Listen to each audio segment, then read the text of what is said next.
नमस्कार, चॅनलवरती आपले स्वागत आहे. आत्ताची सर्वात मोठी ब्रेकिंग न्यूज. संघर्ष योद्धा मनोज जरांगे पाटील पुन्हा आंतरवली सराट येथे आमरण उपोषणासाठी बसले. आज उपोषणाचा पहिला दिवस आहे. मनोज जरांगे पाटील यांनी मराठा आरक्षणासाठी 6 वेळा उपोषण केले आहे. राज्यामध्ये नवीन सरकार आले असून त्यांची ही उपोषणाची 7वी वेळ आहे.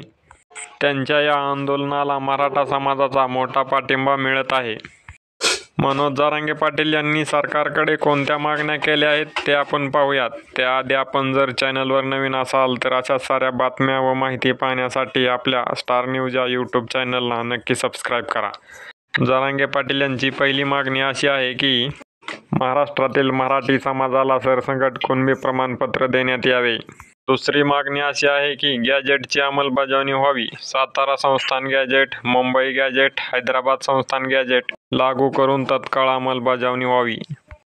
तसेच शिंदे समितीला मुदतवाढ देण्यात यावी. सगळे सोयरे अधिसूचनेची अंमलबजावणी करण्यात यावी.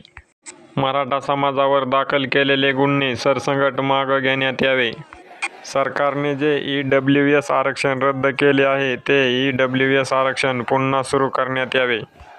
जिल्हा स्तरावरती कुणबी नोंदी शोधण्यासाठी पुन्हा कक्ष उभा करण्यात यावे. तसेच मराठा व कुणबी एकच आहेत असा शासनाने सुधारित GR काढावा. इत्यादी प्रमुख मागण्या मनोज जरांगे पाटील यांनी शासनाकडे केल्या आहेत. त्यांचा आज उपोषणाचा पहिला दिवस असून महाराष्ट्राच्या कानाकोपऱ्यामधून मराठा समाज आंतरवली सराट येथे एकवटला आहे.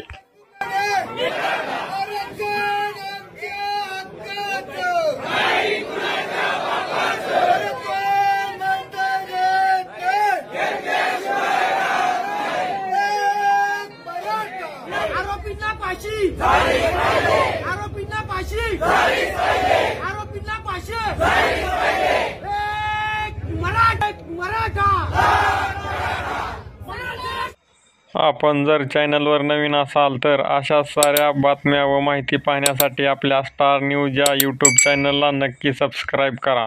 धन्यवाद.